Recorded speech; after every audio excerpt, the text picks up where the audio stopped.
May I have your attention, please? Good evening. You're listening to Straight Talk with Dean and Mark.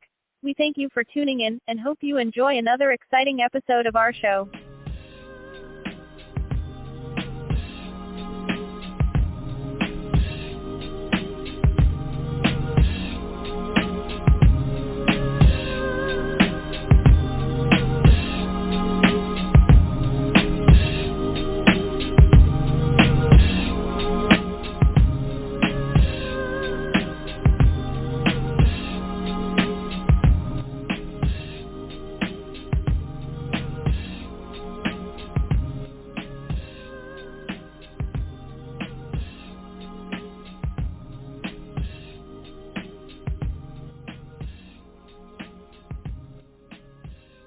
Ladies and gentlemen, welcome to another episode of Straight Talk with Dean and Mark. It's the second Monday in the month of May, and it looks like the year is going by pretty quickly, but a couple of things, a couple of interesting articles that begin this week on a Make It Happen Monday.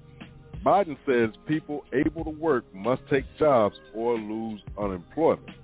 Now, as business owners from coast to coast say they can't find enough workers willing to come back to work, President Biden said on Monday he wants to make sure people offered a job either take it or lose the generous COVID-19 unemployment benefits. Now, the law is clear. If you're receiving unemployment benefits and you're offered a suitable job, you cannot refuse that job and just keep getting the unemployment benefits, Biden said at the White House. No one should be allowed to game the system, and we will insist that the law is followed. Now, Biden didn't say exactly how current rules could be more strictly enforced, but states administer unemployment benefits, and many are bedeviled by notoriously outdated and inefficient computer systems. Biden added, let's not take our eye off the ball. Families who are just trying to put food on the table, keep a roof over their head, they aren't the problem. Biden made the comments even as White House Press Secretary Jen Psaki insisted that the benefits, which pay some people more not to work, were not the cause of disappointing job numbers released last week. Psaki told reporters at her daily briefing, we don't see the evidence that extra unemployment insurance is a major driver in people not rejoining the workforce. Now, Biden tried to present a rosy overall take on the nation's recovery, saying the economy was moving in the right direction, despite slower job growth. And he called on Congress to pass his $4 trillion infrastructure and families plan. He also argued that companies, many of them have suffered huge losses after enduring a year of pandemic shutdowns and other restrictions and still not fully back to 100% capacity, may be to blame for failing to lure workers back with higher pay. My expectation is that as our economy comes back, these companies will provide fair wages and safe work environments. And if they do, they'll find plenty of workers, and we're all going to come out of this together better than before, he said. Now, a federal report on Friday revealed slower than anticipated job growth in April. The U.S. added just 266,000 new jobs, far below estimates of around 1 million as the economy rebounds from the COVID-19 pandemic. The U.S. Chamber of Commerce, which represents businesses, blamed the $300 weekly federal supplement for the unemployed and called on the government to end it before it's set to expire in September. Biden on Friday said that the supplement is not to blame for the disappointing job report. The idea that they don't want to work, most middle class, working class people that I know think the way my dad did. A job is a lot more than a paycheck. He'd say, Joey, it's about your respect, your dignity, your place in the community, Biden said. But studies have found that a large number of lower-wage workers do earn more staying home. Now, University of Chicago study found that 42% of people claiming unemployment insurance earn more through the government checks than they did at their prior jobs. The Chamber of Commerce estimated a quarter of people do. So it's a funny situation, man. You're stuck. Are you going to stay at home and get a bigger check, or are you going to go to work and make what you used to make? I don't know. If that were me, I might stay at home too. You can't really blame individuals for companies who have more than enough money to pay individuals holding back. But then that actually does a disservice because companies that cannot afford, small businesses that are not able to maybe give up those larger numbers, have, paid employees through the pandemic, and then now they can't afford to do so. So what is the government going to do to assist not only the small business owners, but also the lower wage workers? It's an argument on both sides. You could say, well, you know what? You want to earn more, you learn more, but that's not always the case. Everybody is not in the same situation. So for, like the president said, oh, my father this, my father that. Well, man, I don't know, no disrespect to you, but you came from a different time period where those people would have shoveled dirt for 25 cents an hour. Hell, what was minimum wage when he was working? So when you look at those things, now fast forward to now, and $7.25 is not making it. It's not making it. It's not doing anyone any good. So maybe you want to see about, it's like I always say, you send that aid to other countries and you're helping them out. How about taking that same aid and helping us out? And then we won't have these dilemmas and problems and issues and other things going on. But I'm going to get off my soapbox right now. It's the six-man Dean Geronimo. I'm in the studio from NJ to NC with my right-hand man, Mark Lee. So, Mark, tell me what's good in your neck of the woods, my brother. Well, we had a little bit of rain earlier today, and definitely things are still going on.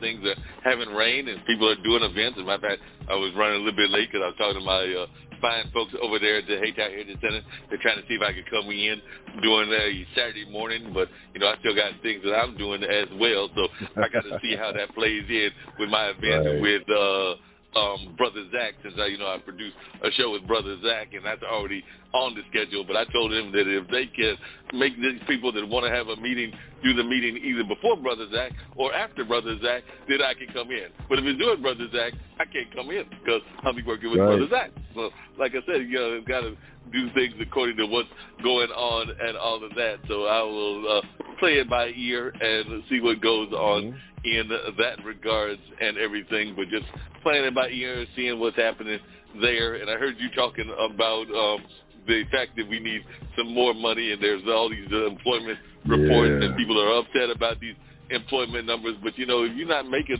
enough money, then you might decide to stay at home and get the stimulus and the unemployment and other things. Because the minimum wage has been stuck on stupid for like about 15 to 20 years, and it's still stuck on stupid.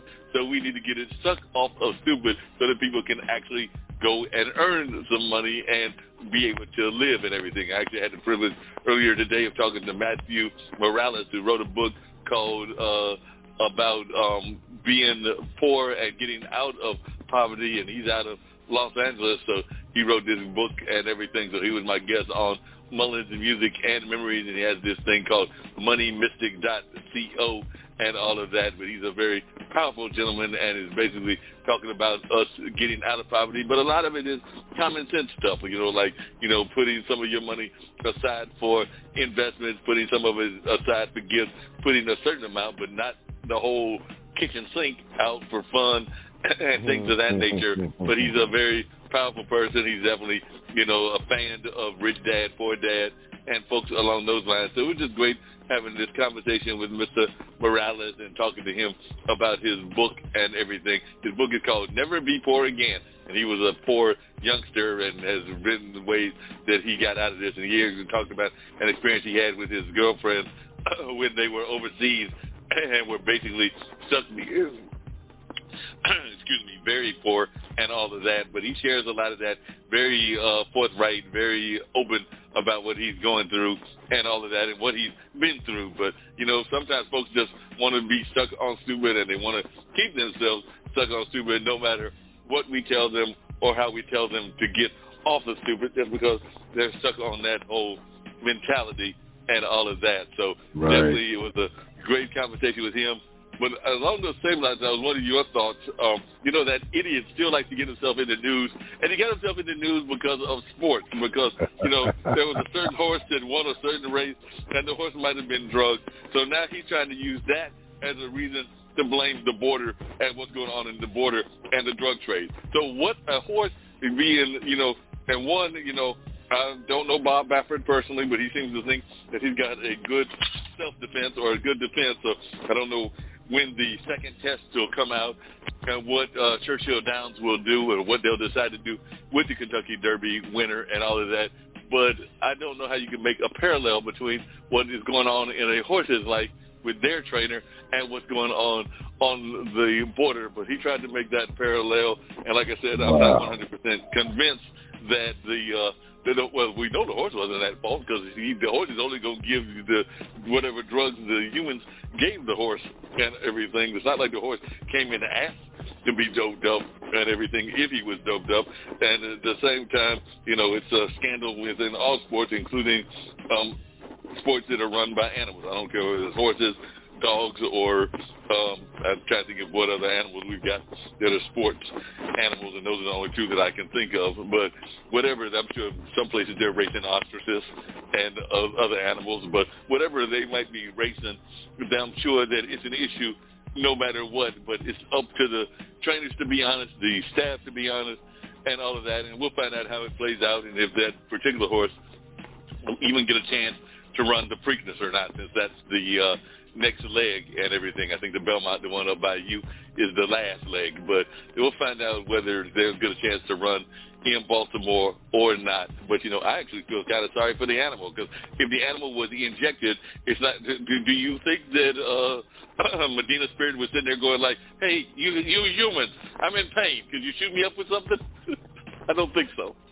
You know what? Some people would do anything to win, man. So it's crazy how, you know, you post-test. What about the pre-test? Was it a pre-test before the race? You know, I don't know. It's just like, but then again, did they dope the horse? Did they not dope the horse? You know what?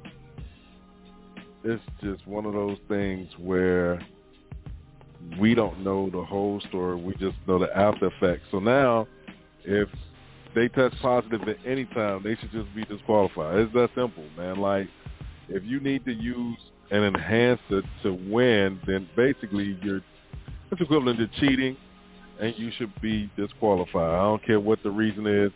Oh, it's for the horse for pain. Yeah, but when that horse can't race anymore, what are you going to do with the horse? You're not going to just let it die. You're going to send it somewhere, and it's going to end up being made out of glue or something. So, you know, people bet money on this stuff, and I'm like, y'all are betting on cheaters and hoping the cheaters are being on a level, and then you lose your money. And to find out that you lost your money when somebody cheated, that's a double kick in the neck. So, but, you know that's the ironic thing, right? Dean. I found out that I think the big bettors are the ones, because I was reading an article of this, I think the big bettors are the ones that have to return their money. You know, like if they find the horse guilty and everything, I'm sure that the big winners, the owners of the horse and whatever syndicate was owning the horse, they will have to return the money. But if you, common Joe, or you as a citizen, bet on Medina Spirit and the horse won, you got paid. Guess what? You don't have to give back your money, because as far as the bettors are concerned, even if the horse was a doped-up horse, they don't feel that it's probably just too much of a hassle trying to collect and figure out who bet on it, when they bet on it, where they live at, because, you know, half the people that are betting there in Kentucky ain't from Kentucky. So it's probably just that it's too much of a hassle. But they did say that if you won on the horse, even after they do this split sample, which is supposed to be the confirmation sample, that if it turns out that that horse has been totally disqualified, you do not have to give up your winnings. You get to keep your winnings, even though your horse was the doped horse. Wow. See, that could get somebody hurt, man. Can you imagine that? Because you know that somebody knows the second place horse and they know the winner. So if they find out that your horse is the dope horse and you going to get the money and they don't get the money, I'm thinking some people could seriously get hurt. There could be some serious conversations and some serious people upset about that. And they'd be sitting there going like, look, I know your horse because they told me in the news media was the dope horse. So you know that $2,000 you won? You need to give me that $2,000 right now. And, the other guy's going to be like, but they told me it's my money to keep. And you be like, yeah, but my horse is the real winner. You need to give me that $2,000. So it could be some very intense conversations that, as you put it, could lead to some people getting hurt. Yeah, but it won't be me because I saved my couple of dollars. And you know what? I might take a guess, but I'm not putting any money down on it because you can't trust that the people who are presenting these athletes or, horses or whatever kind of race it is, are they all really on a level or are they just playing to win by any means necessary? And that's a weird situation. I'm with you on that. I'm like, I don't know who the incumbents are, but, I'm not going to lie. I will do, and we've talked about this on the show before, I will do, the fantasy football, and that is a form of gambling, and I will put my money on my athletes, hoping that they do well and everything, and I will put a certain amount of money. I know you do the same. I will do the basketball picks when the NCAA tournament comes and everything. But, usually then you've got several elements, and there is at least some semblance of a science to it. I mean, yes, there's a lot of things that are beyond your control and things of that nature, but at least there's some semblance of a science to it, even though some people that win these things, they have no science, because I know some people that told me they won based on the color of a T-shirt or the color of a jersey or something like that. So, but technically speaking, there should be a science to the madness. So definitely, if it's something in detail like that, I might do it. But no, I've said it, I do still want to go to a horse race. But even if I go to the horse race, I don't know that I'm going to put any money on the horse. Or if I do, it's going to be a minimal amount just so that I can say that I bet on something. But there's a lot of too many factors that are out of my control in those kind of situations. And then, and then if you do it with humans, then you've got it a whole other thing, because that would be a whole other aspect. Because, you never hear about us, and yes, I'm being slightly sarcastic, but you never hear about us betting against humans when they have track meets. And isn't that the same thing as what the horses are doing? I don't know, bro, but I do know I play the free version of fantasy football because I'm not putting my money on it, man. If I'm putting money on it, I'm going to buy a ticket to get to a Baltimore Ravens game. But other than that, performance is unpredictable. Any given Sunday could be the last one you play, and any given Sunday you can be defeated. So with those two things in mind, man, I play the free version for me. That way, if I lose, no harm, no foul. I didn't lose anything but a guess.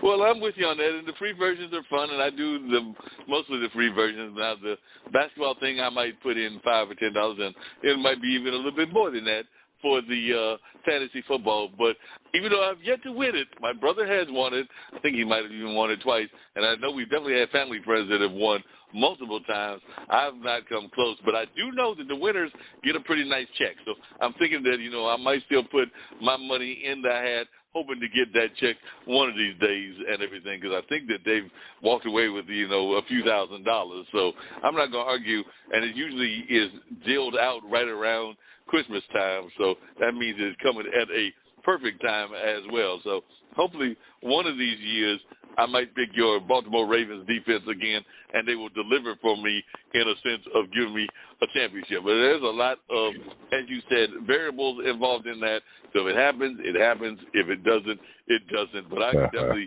hear with you what you're saying about it doing the free ones, because I've done a number of the free ones as well. And, of course, there's no harm, no foul in that one. If you lose, you just lose, and all of that. Now, the catch, I will give this. The catch with the free ones is I don't know that you are paying as much attention as you do with the paid one. Because if you pay something into it, it's like anything. If you invested something into it, then you go pay more attention to what your investment is and all of that. Whereas if it's free, I might let that game go by before I even bother to find out whether we won or lost, because it was free. I don't know, but I don't. For me, I'm tight on the dollar with that one, man. I'm the type of dude that, hey, I'd rather buy me some alcohol and take it to the house and drink rather than buying a drink at the bar because it costs more for less.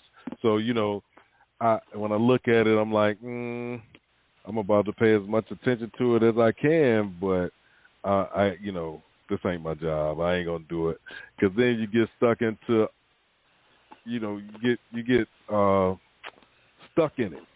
And then next thing you know, it may start to consume you, and I'm not going to do that. But what I can tell you, man, we just had a ring at the doorbell, and we got a guest, so we need to see who that is waiting Let's see to who's come at the in. door. All right. Let's see. Thanks for calling Straight Talk with Dean and Mark. You are now on the line. Tell us who you are and where you're calling from. Hello? Caller, you on the air. Hello. I guess I'll give this a shot. You got me? We got you. Yeah, we got you. Hey, how's it going? Yeah, I'm going great. I'm just enjoying listening to you guys. My name's Scott. Thanks for having me on. Thanks for letting me ring the bell. All right. Yeah, we appreciate you ringing the bell, Scott. Tell folks that are listening all about what you've got going on. I know that we connected through, I believe it was Potted, and you've got a lot of different things going on, and I might have some other folks that might be joining as well. But definitely share a little bit about what you've got going on and what's happening in your world. Yeah, I will do that. And special thanks to you, Mark, and your tolerance, which I sort of tested. So, yeah, I'm a guy that's sort of in my third act. Retired FBI agent. Started before that. I was a climbing guide, and then a lawyer. I was a trial attorney, and then met a guy who knew a guy, and I actually grew up in Seattle and ended up chasing Russian military intelligence officers around Manhattan for a number of years for the FBI. Went to headquarters, so I worked in our nation's capital for a couple of years.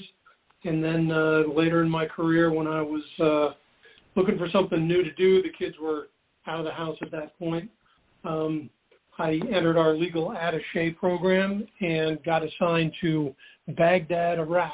So I lived in the Middle East right around the time Al-Qaeda in Iraq became ISIS, and had a fantastic time. A couple of years ago, 4 years ago, I guess, after 21 years with the Bureau, I retired out, and I run a couple companies, and I spent a lot of my time talking about high-performance teams, which isn't really talking about racehorses, although I love racing, but yeah.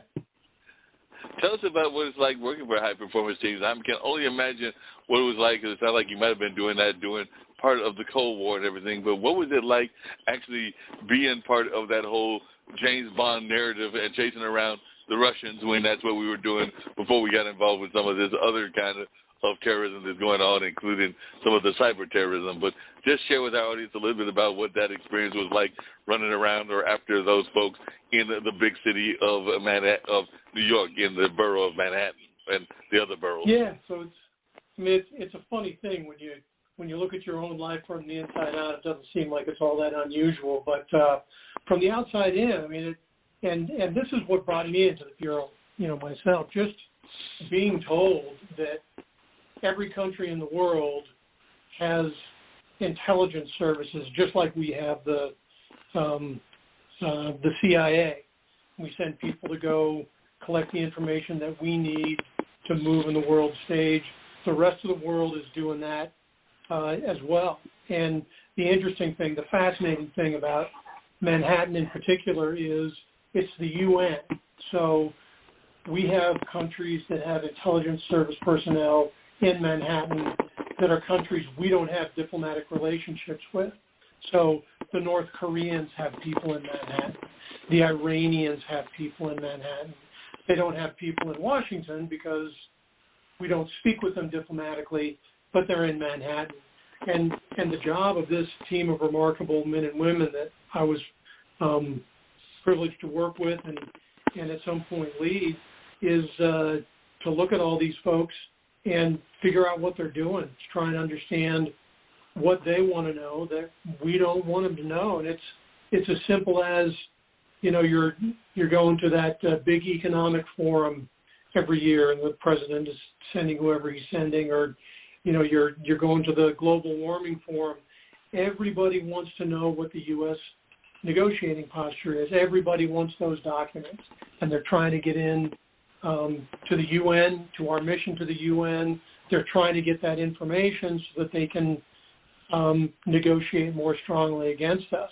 And so when you're trying to understand that, and you're trying to understand the people that are doing that, you really start unpacking people, and you start chasing them down, and you start stopping them from what they're doing. So it's not, I'm not a parkour guy the way that Daniel Craig is, climbing up cranes and jumping away in front of bombs and stuff like that. But it's pretty interesting when you sit down with one of these guys who's been specifically trained to have that conversation with an FBI agent. It's really, really interesting. Well, what is one of the biggest things that you found out as an FBI agent that surprised you? Because I do know the FBI has been involved in a lot of things, sometimes even internal politics that sometimes have surprised people. I know some people that were involved in civil rights movements and were surprised on some of the internal spying that was going on even among some of our activists and things of that nature. But just as an FBI agent, and I've actually got a cousin who's a GBI officer and everything, what are some of the things that have surprised you that you learned? I think that the biggest thing that surprised me, and my apologies in advance, hang up on me if you need to, but nobody walks on water. Right. Everybody that works for these agencies is a person, and really they're like you and they're like me. If you can read and you can think, you can do this job. So there's nothing magical about it. It's just being aware that there's a problem to be solved. So everybody is a normal person. Some aren't great to get along with, some are.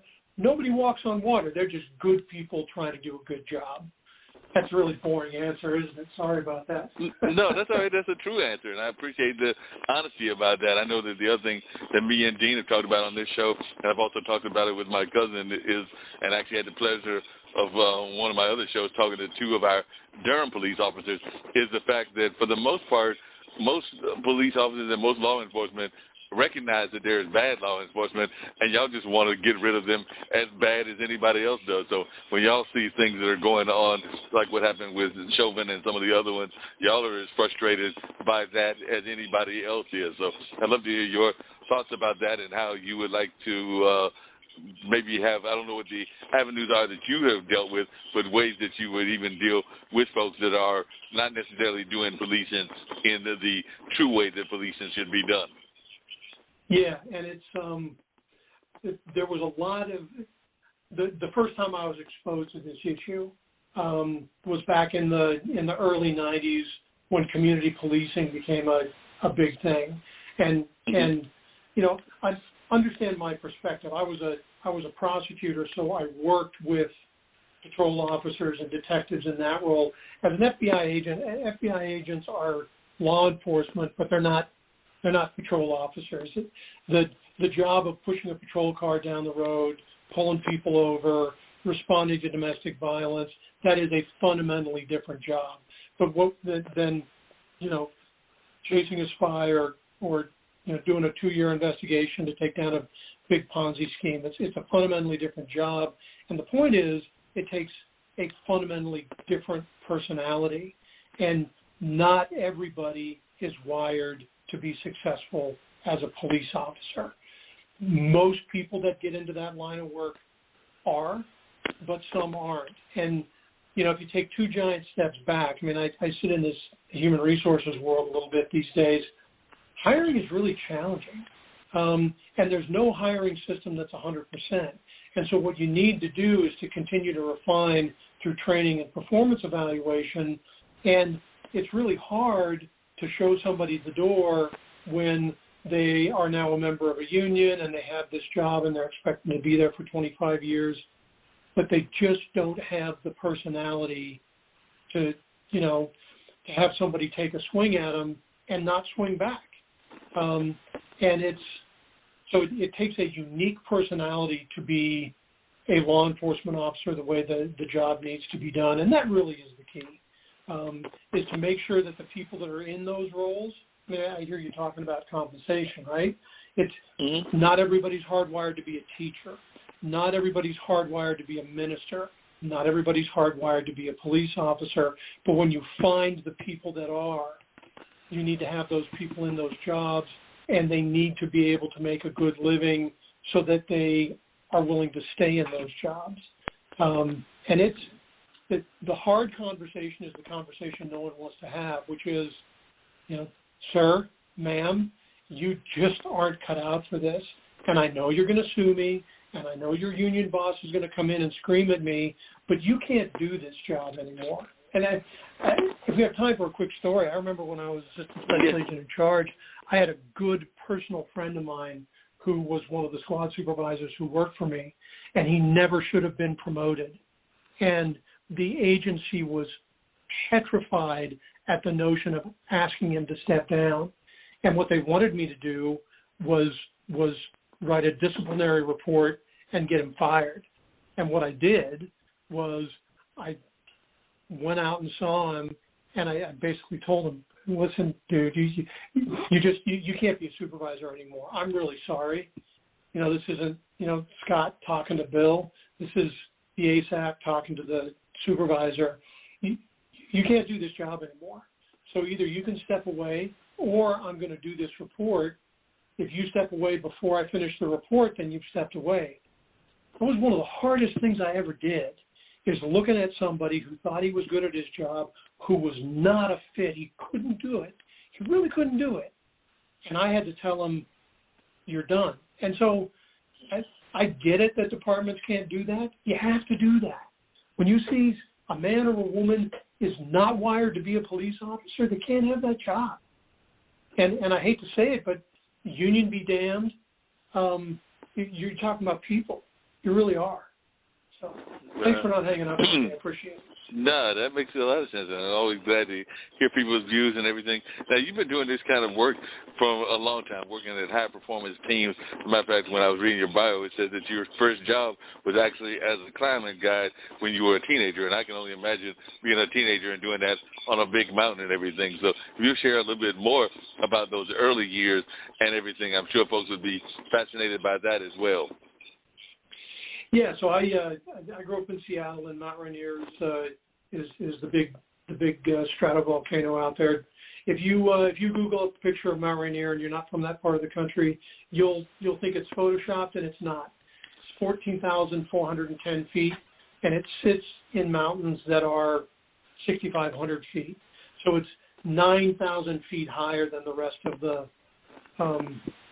mountains around it, and climbers that are going to do Everest and K2 and even Denali up in Alaska, they come to Rainier to climb and to train because the Nisqually Glacier on Rainier is a great training ground for the Khumbu Icefall on Everest. It just is. And when I was climbing in the late 70s, as a teenager, more people had died on Rainier than had died on Everest at that point. And I came up, my family was a scouting family. My two brothers and I are Eagle Scouts. My sister's a first-class Girl Scout. My mom was a volunteer with the Girl Scouts. My dad was a longtime volunteer for the Boy Scouts. And I got a job at the summer camp that ran the climbing program. I was 15 years old, and I'd been to the camp a lot of times. And, my friends are at the beach for the summer, and I'm 15 years old, and I'm leading a rope team at 12,000 feet after having helped run the Crevasse Rescue School. And again, it was normal to me, but looking back, what a great experience in risk management and consequential environments. And you can do everything right, and the mountain will still bite you. And we were co-ed back then. We were an explorer, if you know about Scouts at all. We were an explorer program. So at age 16, the Boy Scouts and the Girl Scouts came together back then.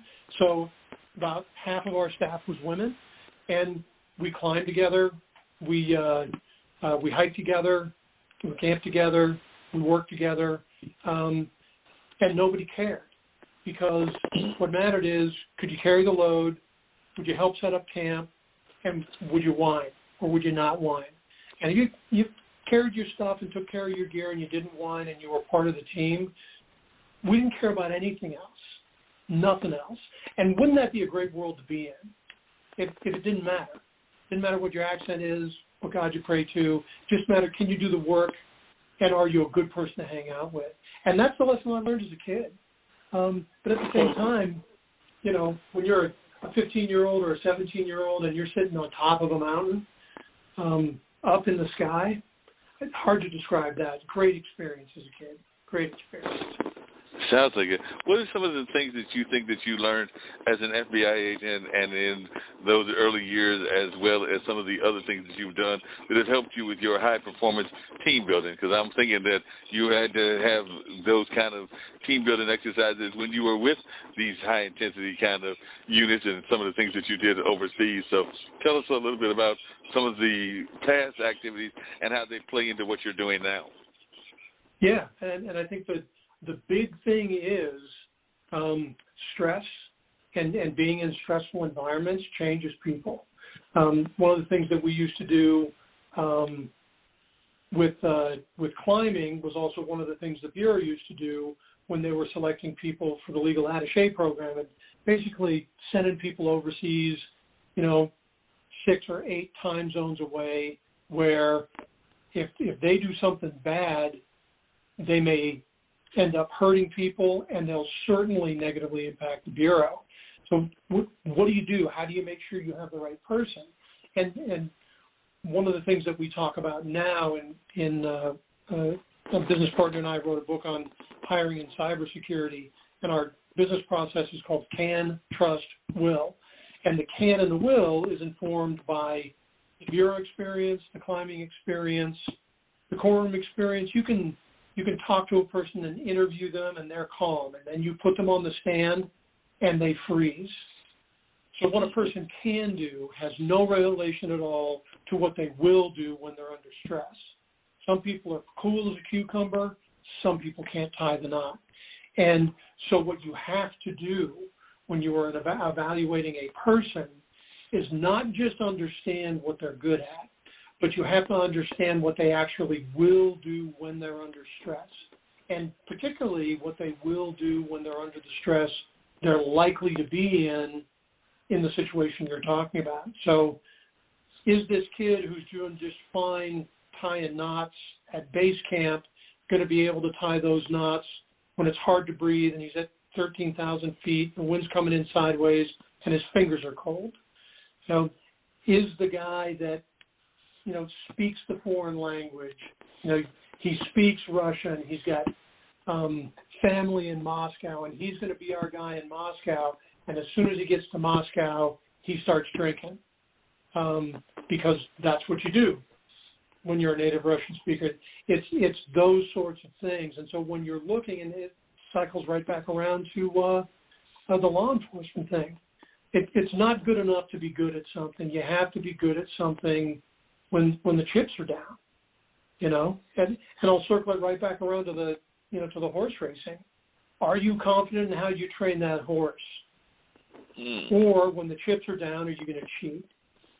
That's revealing. That tells you about that person. That tells you about the guy who used the needle. And so consequential environments matter. High performance isn't enough. You got to know your stuff, but you have to be able to perform when the rain's coming sideways. So can and will. And I want to know what you will do, because that tells me so much more about you than what you can do. Does that make sense? Definitely. That makes a lot of sense. Yeah, definitely makes a lot of sense.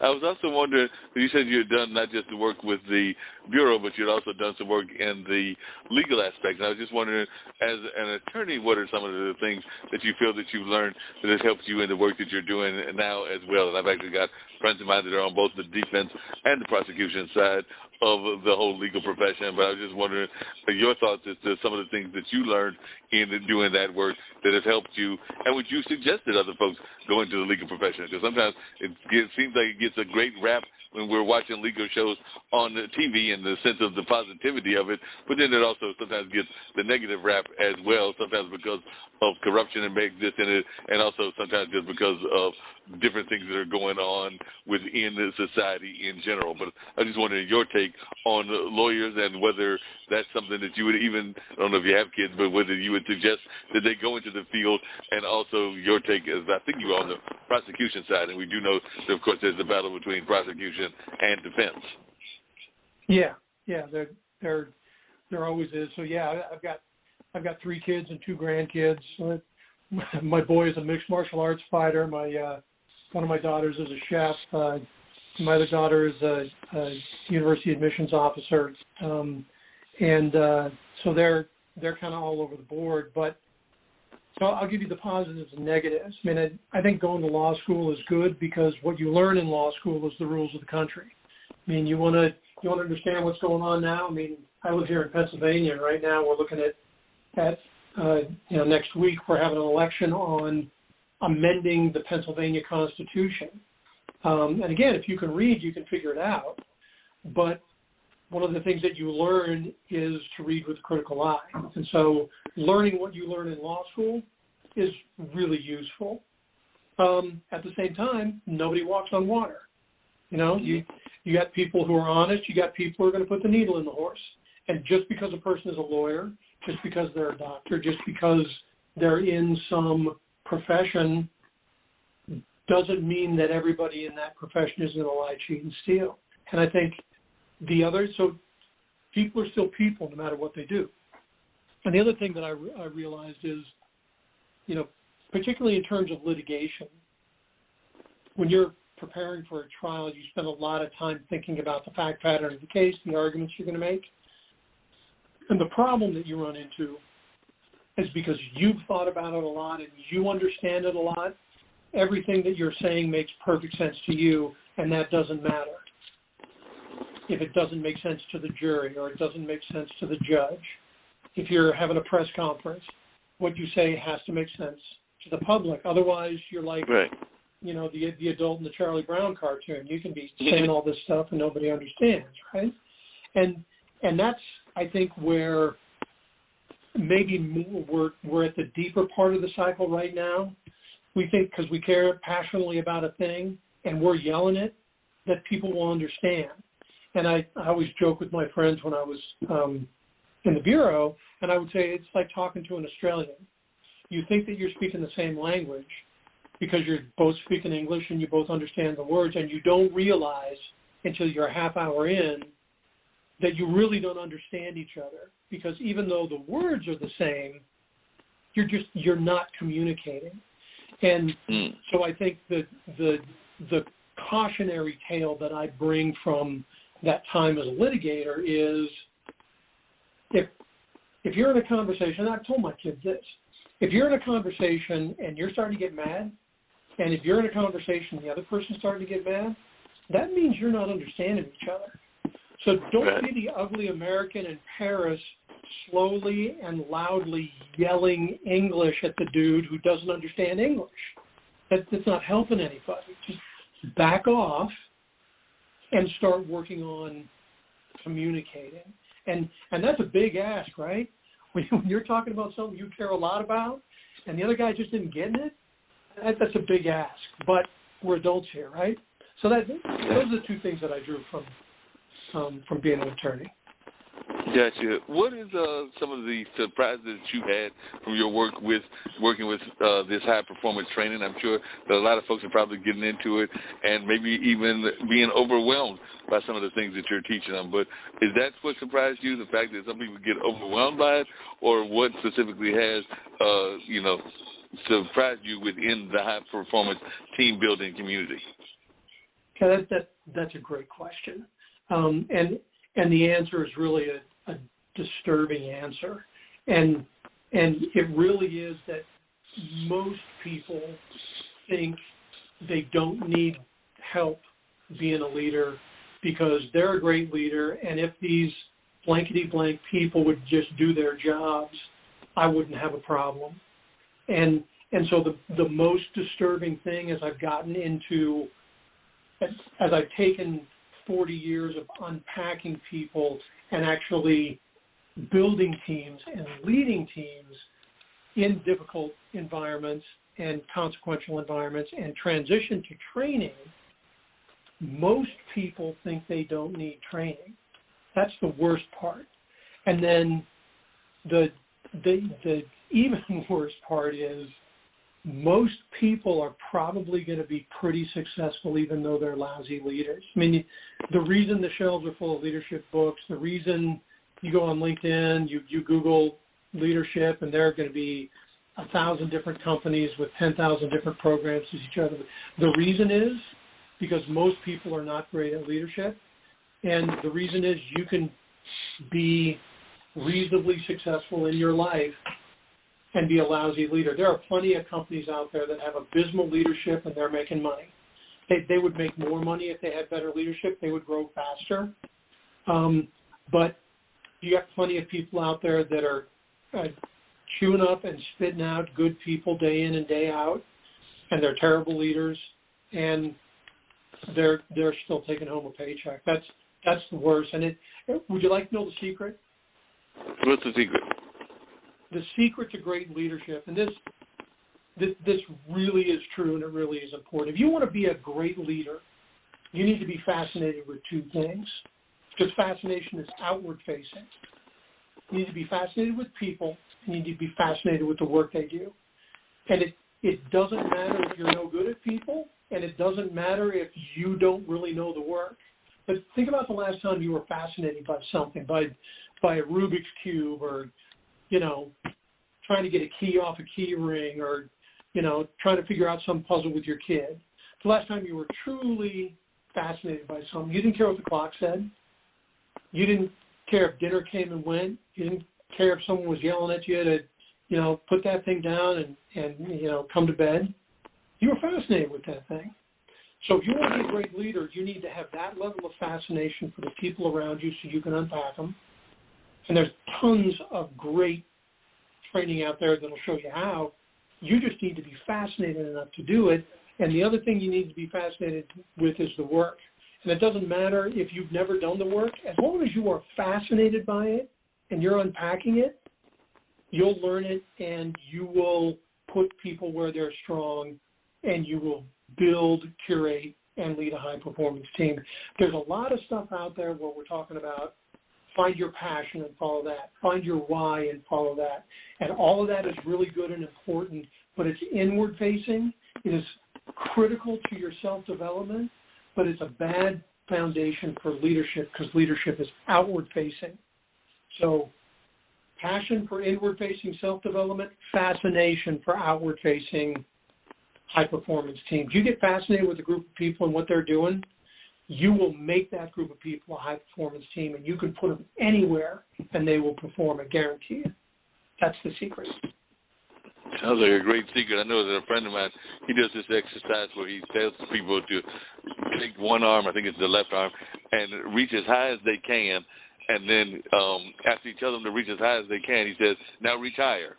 And the whole point is that you can actually, people can reach higher than they think they can. It's kind of the point that he's given, because you tell them to reach as high as they can or to the highest, and then when he says reach higher, they still find that they can go higher than they first thought that they could expect to go, and all of that. So that seems like a case of a tool to use to unlock potential. What are some of the ways that you try to unlock people's potential as well? Because I do find that a lot of times we as a society don't necessarily live up to our potential. So what are some of the tools and methods that you use to have people unlock their potential? Yeah, so I think for me it really starts with where leadership starts. And a lot of people think leadership starts when you first get promoted, and it does, but it doesn't only start there. There are a lot of people out there that, talk about, lead from where you stand. You don't need a title to lead, and that's true too, but it's not very useful. I think leadership starts when you run out of bandwidth.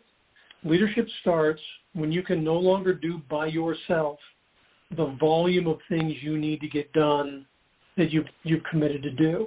So it's basically when you need other people to help, that's when you need to be a leader. And it doesn't matter if you're 35 and you just got promoted to be sales manager for the Western United States, you got a team of 15 people, you need to be a leader then. If you're 9 years old and you need your brother or sister to help you clean the room, you need to be a leader. And so I think if you're a friend and to reach higher, you know the way you can reach higher is get a couple of friends that pick you up.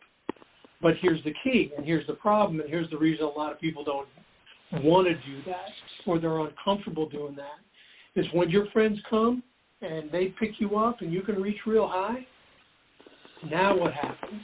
Now you got to say thank you. And the reality, and this is a litmus test, it's a litmus test. If somebody helps you do something that you need to get done, it's one of your goals, and you don't feel gratitude, if you don't feel gratitude, you're not a leader. You're just not. And if you feel gratitude and you can't choke out the words thank you, and this is going to sound terrible, but I think you're probably not even a person. And that really is the challenge, is recognizing that you can't succeed as a solo. You name any person that has impacted your life. That person had relationships, they had people they relied on, people that relied on them. They had relationships, and they had people who helped them. And the great ones, every single great one said thank you. And so for me, that's key, is recognizing you can't do it alone. You shouldn't do it alone. You should ask for help, and you should be grateful. And that's how we are better. Hey, leadership is definitely a big conversation. A lot of people have been, going to leadership conferences and leadership things along those lines. What do you think are you named some of them, but what do you think are some of the other traits of leadership, but also what do you think are some of the mistakes that leaders make other than the communication one and being grateful and everything? Because I definitely feel that sometimes leaders don't always give their underlings the support that they need all the time either. But I was wondering some of your thoughts about some of the mistakes that leaders make, and who do you consider some of the great leaders of our society? Boy, that's a great question. So I'll give you what I think the mistake is, and then the structure, and then try during that time to really drill through to an example of great leadership. I think that the single biggest mistake that the leadership industry makes is being internal. We talk about being a servant leader or an influence leader or a command and control leader or this type of leader or that type of leader. And my question is always, pick your favorite professional coach, favorite football coach, basketball coach, hockey coach, doesn't matter. Have you ever heard that coach say, I'm a servant coach? I'm an influence coach? No, you never hear them talk about who they are. And why is that? Because they know it's about the athlete and the game. And they know that any time they spend on anything other than the athlete and the game is going to be immediately evident, because they're going to play a game and there's going to be a score next weekend. And so we're going to know how good that coach is. In business, we can spend all this time being a this kind of leader and a that kind of leader because we're probably going to make this quarter's numbers. And even if we don't, we can game the numbers and put it in a spreadsheet and blow it out for the next 24 months, and there's really no consequence. So in business, we don't have that immediate feedback, and so we think all this stuff matters. Find me a person who says, wow, I follow that guy because he's a servant leader. I follow her because she's an influence leader or a servant leader. They don't do that. People don't follow you because they like you. And this is important. People don't follow you because they like you. People follow you because you like them. Great athletes perform for great coaches because they know the coach values their contribution. And that takes me to the framework, right? And anyone who taps into my leadership training course, and you can, this is where it is. First Promotion Transition is my leadership training course. FirstPromotionTransition.com, 10-week course. And what you're going to learn as you work through one exercise a week in 10 weeks is, if you want to be a great leader, and you can do this today with the people around you, express gratitude, acknowledge skill, put people where they're strong, and take responsibility for the outcome. You don't have to be the leader. You can be somebody on the team. But when somebody does something for you, you say thank you. When somebody does something that is remarkable, just tell them, wow, you're really good at that. Nudge people into roles where they're good at what they need to do. Put them where they're strong. That's Peter Drucker from 1965. And then take responsibility for the outcome. Dudes, I'm the coach. This is on me. And then you watch what happens around you. You spend all your time saying, I'm a servant leader. Nobody really cares about you. The team cares about them, and they care about the team. And the great leaders will do that. The great leaders will do that. You're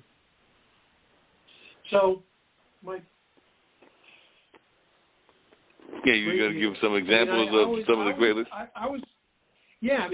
I unfortunately, I come back to old-time military. I think Dwight Eisenhower was a great leader because he got hundreds of thousands of men and women to do things against their personal interests that were really important for the world. I think, if that's going to be the test, I'd put Medgar Evers in that category. People willing to do things just because he thought it was a good idea. I'd definitely put him in that category. I know as soon as I hang up, I'm going to have a great one, and I'm going to be, kicking the wall here. But I'd give you those two. Oh, yeah, those were some great leaders for sure at everything. Definitely I can see that, and definitely I can see where Medgar Evers would be a great one, and definitely Eisenhower one as well. How important do you think it is for leaders to, how can I put it? How important do you feel education is into the leadership structure? Because, do you think great leaders are made, or are great leaders educated to become great leaders? I guess is the way that I would phrase the question. Yeah, and that's a fantastic question. It's the whole, do you spring from the womb as a leader, and if you don't, can you never be a leader? And I sort of see it like drawing or painting. If you can see color and you can see light, you can take classes and you can learn how to paint. If you can't see light and shadows, you can take those same classes, but you're really never going to be able to draw well or paint well. So you have to start with it makes sense. I don't know if you remember that movie Good Will Hunting, that Matt Damon Minnie Driver movie, and at one point Matt Damon's character is talking about Mozart and how he could just play the piano because he looked at it and it made sense to him, and that for his character, it's a box of wood and 82 keys and it makes no sense at all. So it's a great way of illustrating the point. If people make sense to you, particularly if people frustrate you, if you don't care about people, they're not going to frustrate you. If you just don't understand why these people won't do whatever, you understand that they can. So if people make sense to you, you can now start learning. You can learn perspective. You can learn interactions. You can learn communication. You can learn gratitude. You can learn acknowledging skill. You can learn all this stuff. Nobody is a great leader out of the box.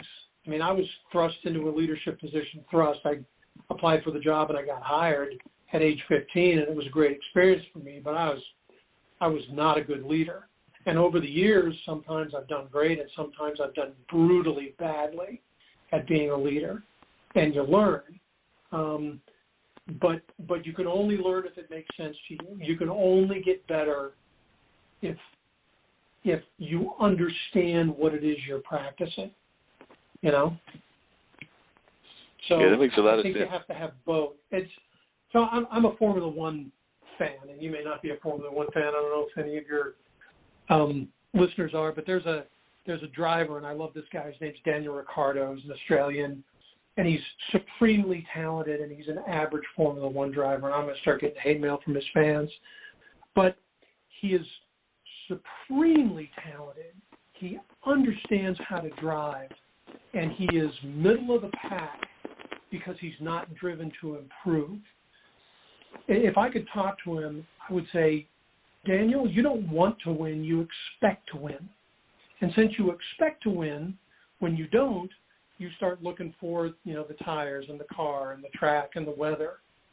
Now you look at Lewis Hamilton, who's the best driver in the world, and he understands the car and the track and the tires and everything, but he wants to be better every single race.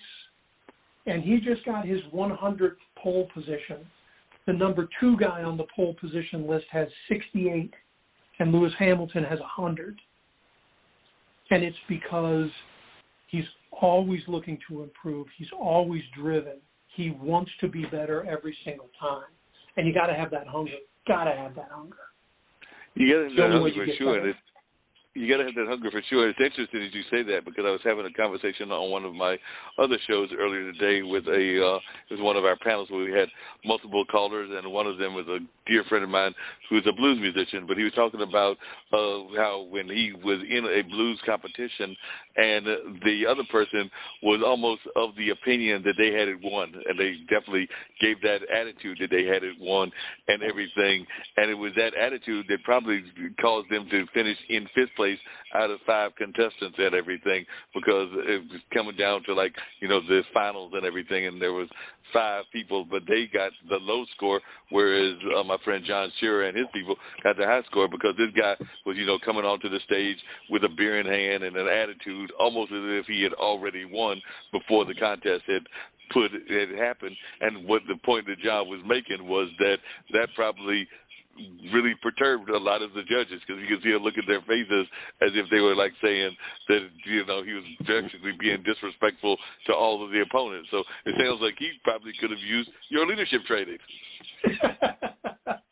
Yeah, that's funny, and it sounds like your friend is marvelously talented. I mean, there's a guy named Joe Bonamassa who's a blues guitarist. Yes, that's what we do. And he's great. He's an interesting guy to watch. But the thing that you said that made me think of him is he's a really good guitar player. He is not extraordinarily talented, but he loves to play, and so he practiced and practiced and practiced and practiced and practiced. And now, he's played with everybody. And he is now at that level because it's not what he does, it's who he is. And you're right, you can tell the posers. You can tell the posers and the hobbyists from the people for whom, I'll tell you another story. When my son was 9, I started playing video games.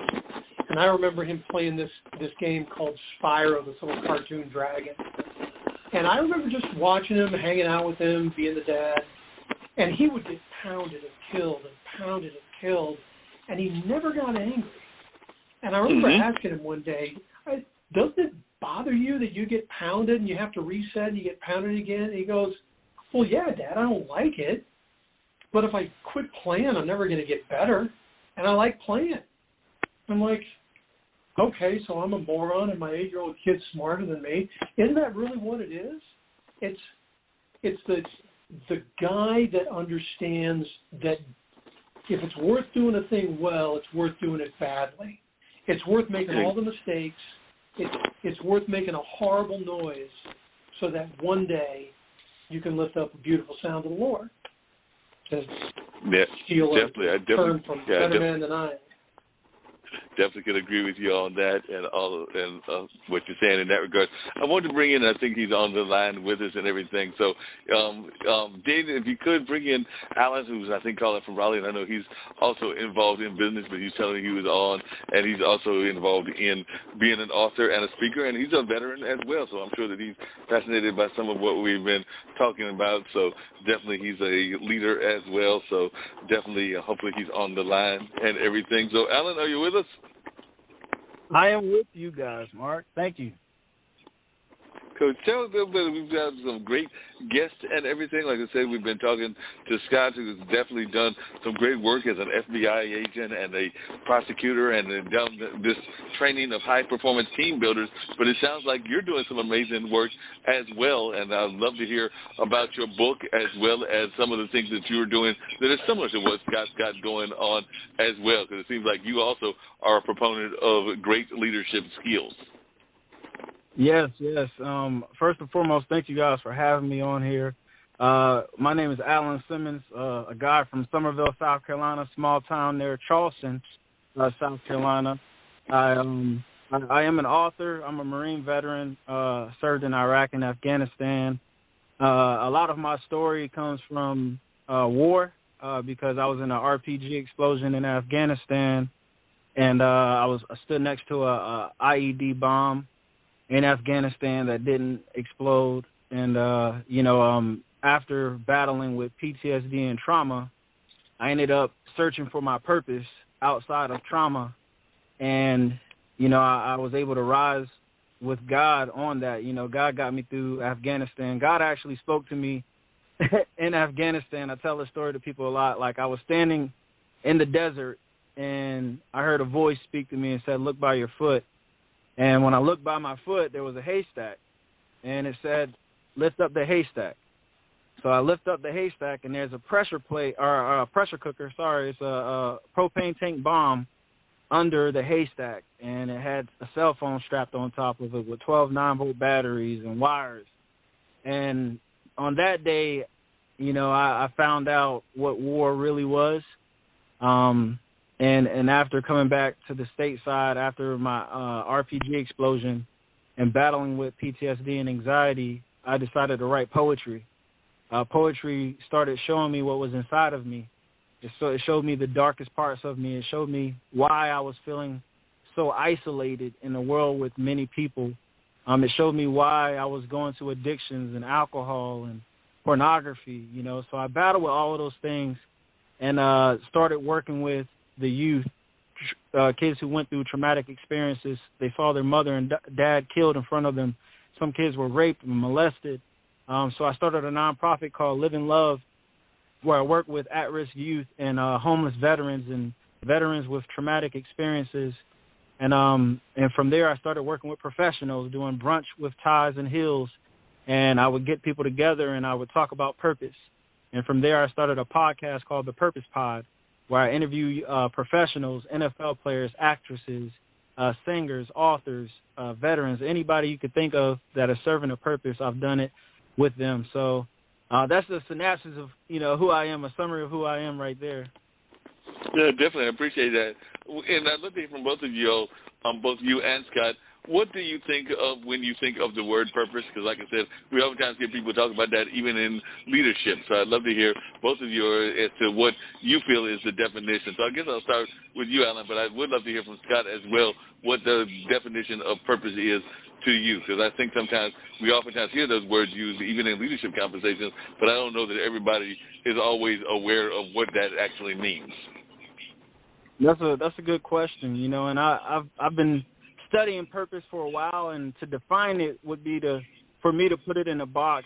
But what I will say is I did a brunch one day, and I brought a screwdriver with me.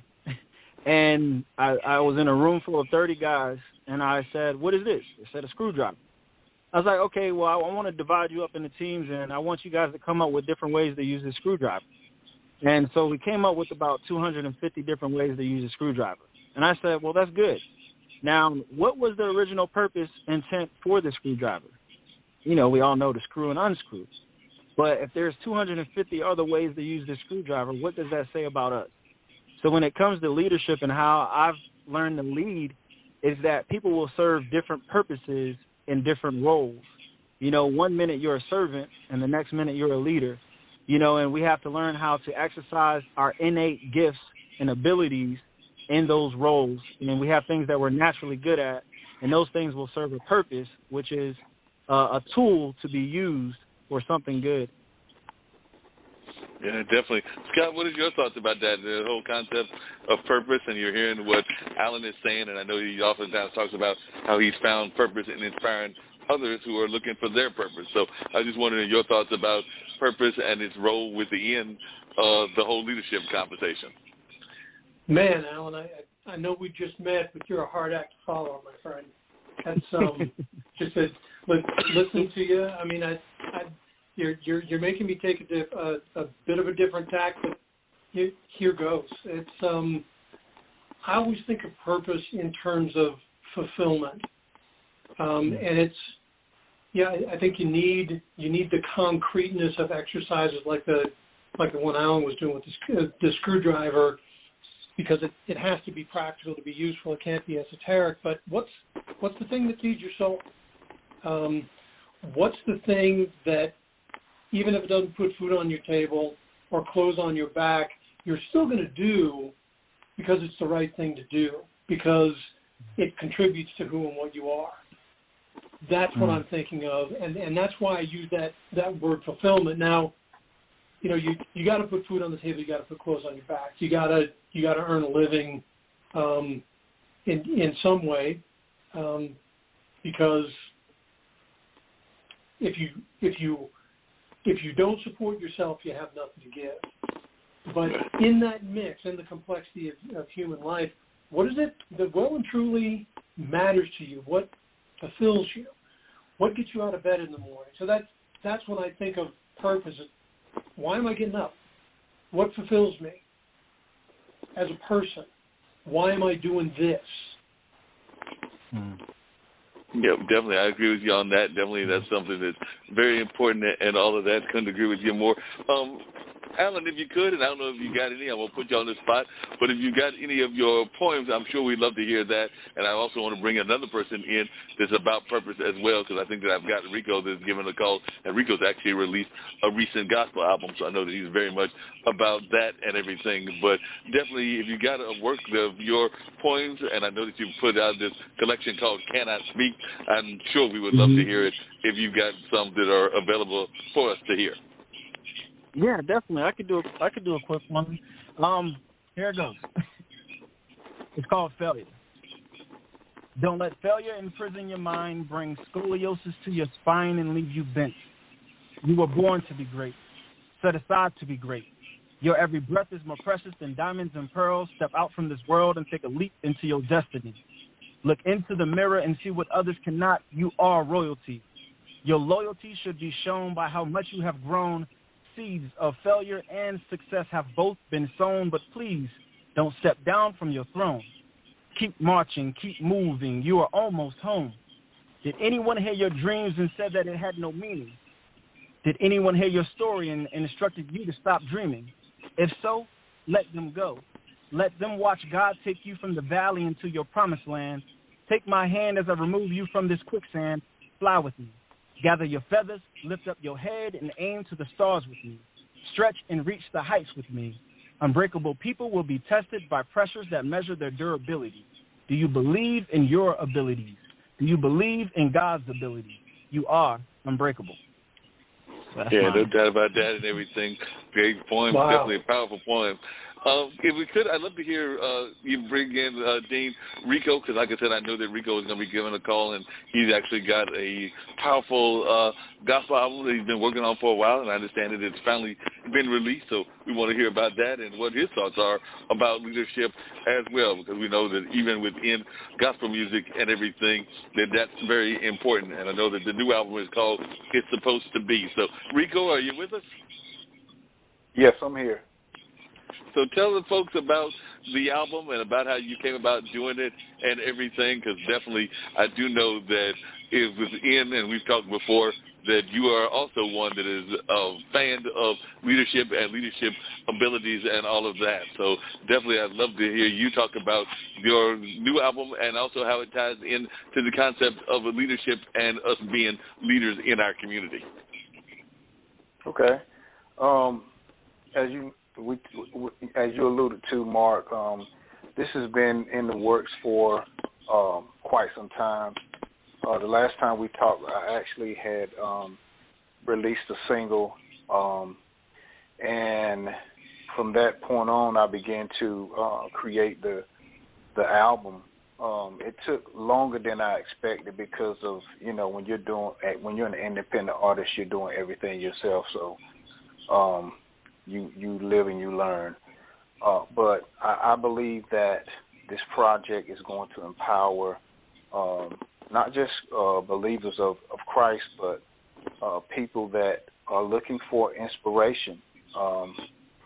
One of my songs on the album, Keep Your Head Up, is basically talking about persevering and knowing what your purpose is, walking in purpose. And I also teach.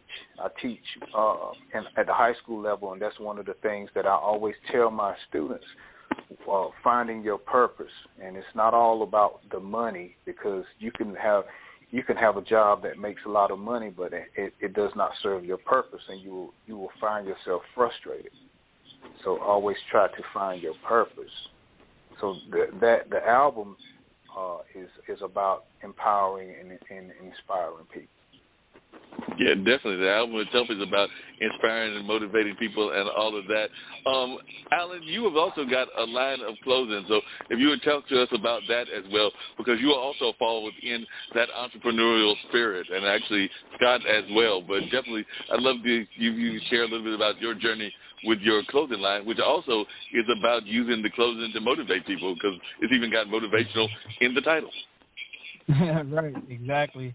I started a brand called Persist Motivational Clothing, and my motto is never stop, never quit, repeat. And the repeat is you have to never stop and never quit.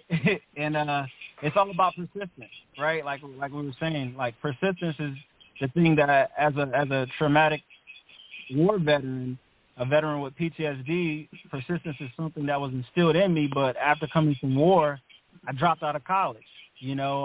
After coming from war, I didn't think I was a man. I wasn't good enough for the world. And, I got tired of quitting. I got tired of wondering what if I would have started this? What if I would have did this? So I started Persist Motivational Clothing, and the simple motto of never stop, never quit, repeat has been used by so many people battling cancer, people battling trauma, people trying to figure out who they are. They've been wearing this brand, and it's been motivating people. And I use it when I talk to the youth. It's, hey, never stop, never quit, repeat. No matter what obstacles you face, no matter how life looks, never stop, never quit, repeat.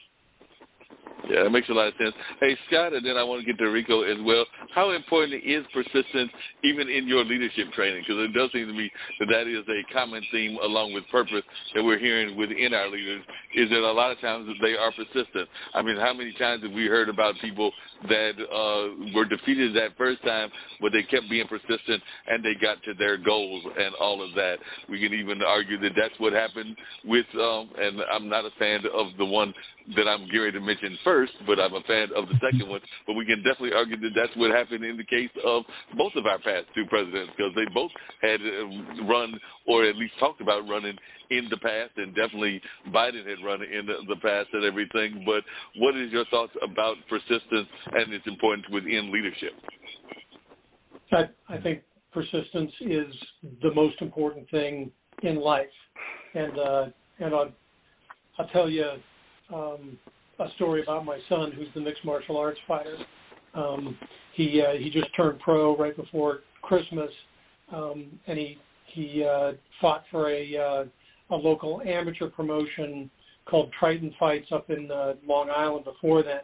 And if you go just onto YouTube, you'll be able to find a video that's top 5 knockouts for Triton fights, top 5 knockouts for 2019, 2020.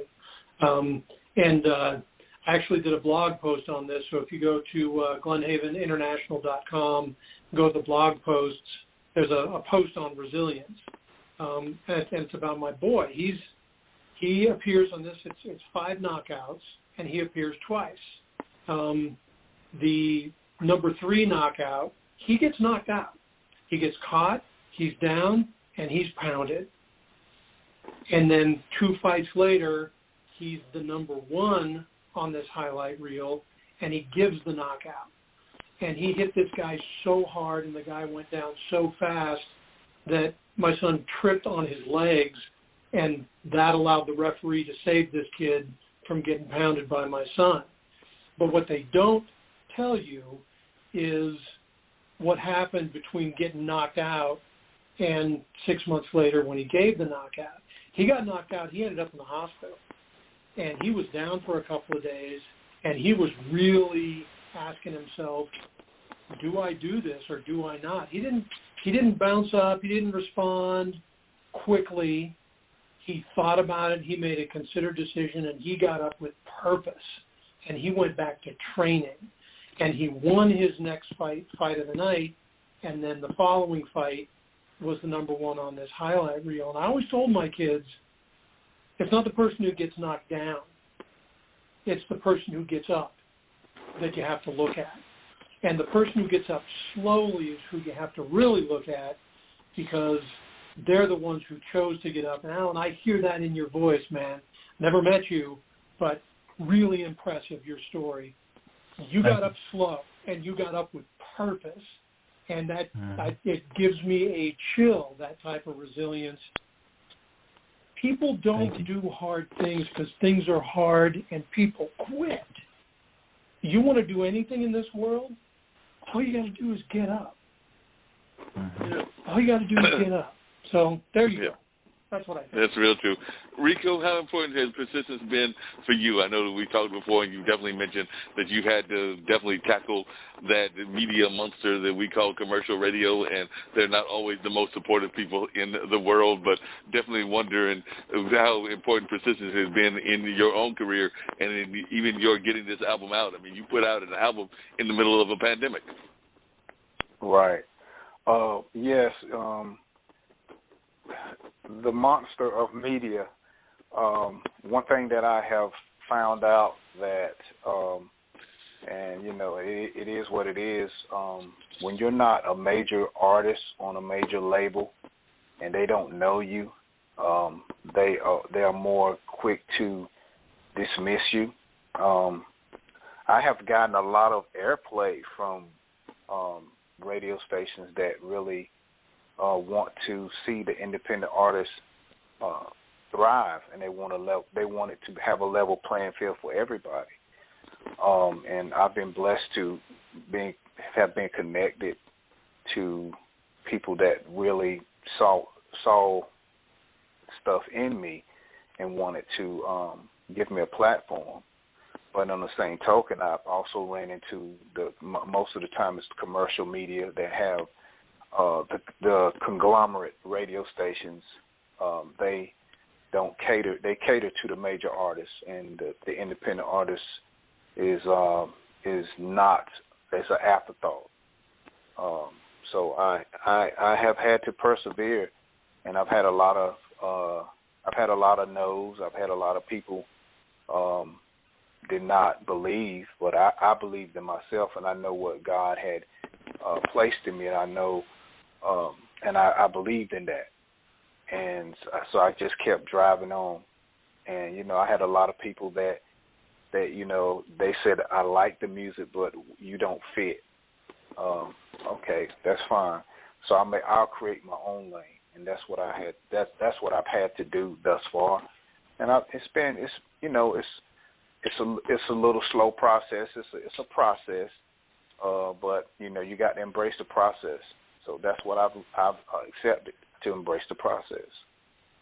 Yeah, that makes a lot of sense. I know you talked about the importance of faith and the importance of, to some people may call that spirituality or whatever, and I think all of y'all have kind of alluded to it. But I'm going to start with Alan, but I'd love to hear from all of y'all that importance of that connection to a higher power and everything to your own message. Because and the reason I'm starting with you, Alan, is because you've had the pleasure of interviewing a lot of athletes, a lot of entertainers, and I'm sure that they've given you their secrets to leadership and their secrets to success. And I'm imagining that the vast majority of them having a connection to the Most High is probably one of their keys to success. But what are some of the other keys to success? And am I correct that would you say that the vast majority having some sort of connection to something beyond them is the reason for their success, whether it's somebody in the basketball field or somebody that was a actress or a singer?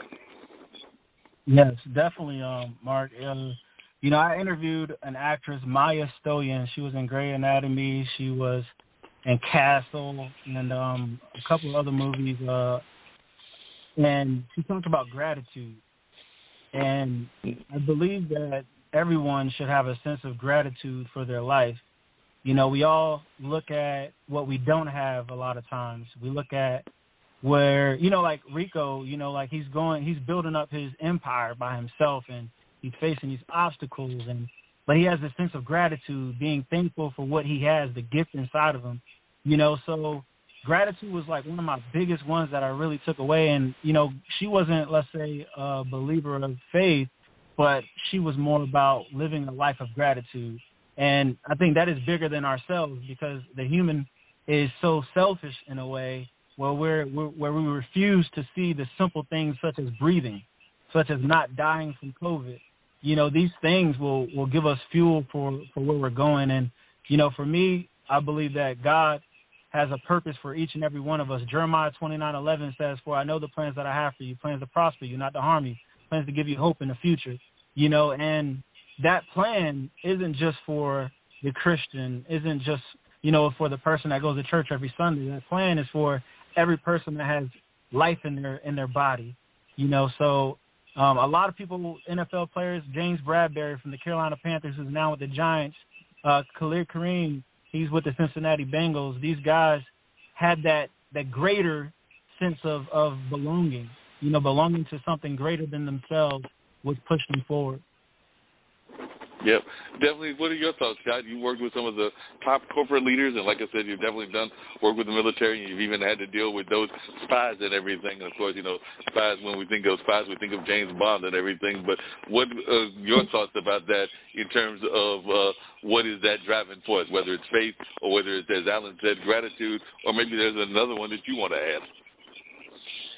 I'm with Alan on this one. It's gratitude. And, I'm not a religious man, but I am a student of history. I was raised in a congregational church. I was baptized in a Baptist church, married a Catholic, and I've, to get through university, I had to read some of the great religions, and the universal thing that you see, regardless of how you practice, is giving thanks. And it can be as simple as we stop and we give thanks for the meal. We give thanks for the opportunity to compete. We give, thanks that, we won the game, we got the job, we landed the contract. And I think it almost doesn't matter if you're communicating directly to a higher power or if you're communicating to yourself, that it sets you on a path for a better life.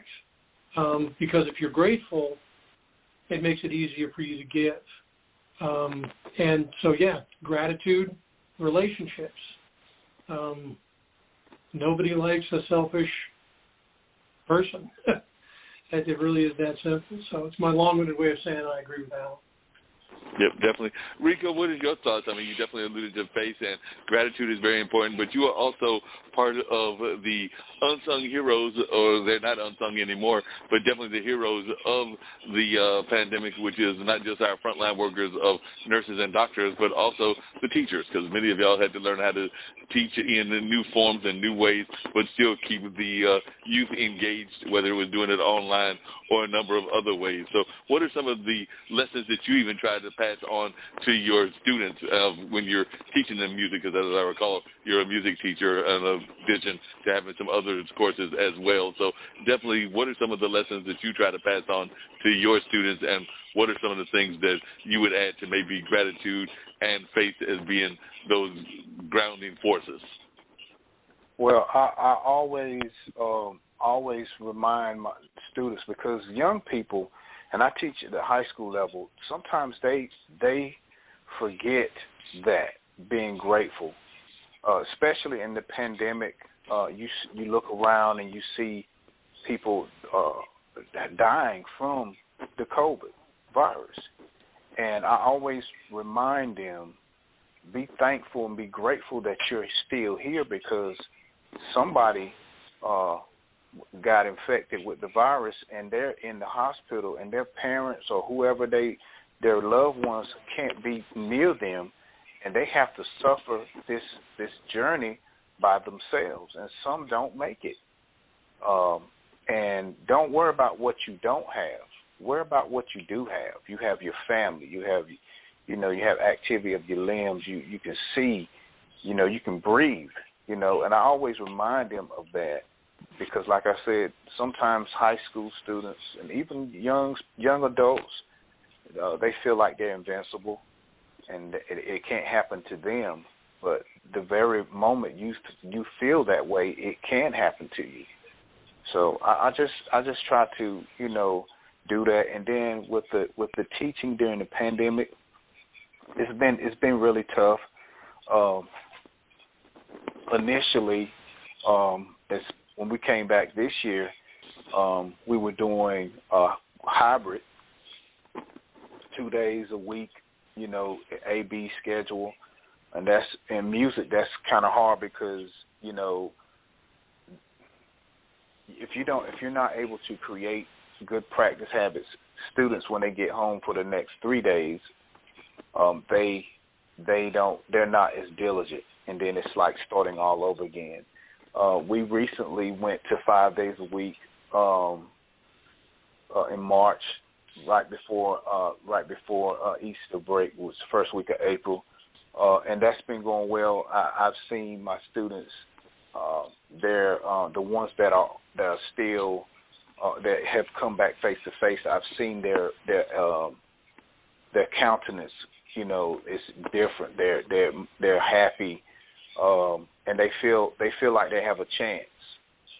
And I always talk to my students and ask them, how are you feeling? Because the kids in high school, school-age kids, period, but more so in high school and in the college, the pandemic has really affected them socially, and because we don't know, we're learning even more about the COVID virus, and a lot of parents here were very, very cautious, and a lot of the kids have not seen family or friends since last March. So you're talking about the only time they go out is they're with their parents, and they're going to the grocery store, and they're coming back home, and they're in the house, and that has affected them. And now that we're back in school face to face, those students have had an opportunity to come back to school, and you have seen them perk up and grow, because we had a lot of students that were very depressed and had severe anxiety, and they're getting help for that. And I always try to constantly talk and encourage them, because they need that. Yeah, definitely. I was actually watching a documentary not that long ago, for actually maybe entering into a documentary festival that I'm part of and everything.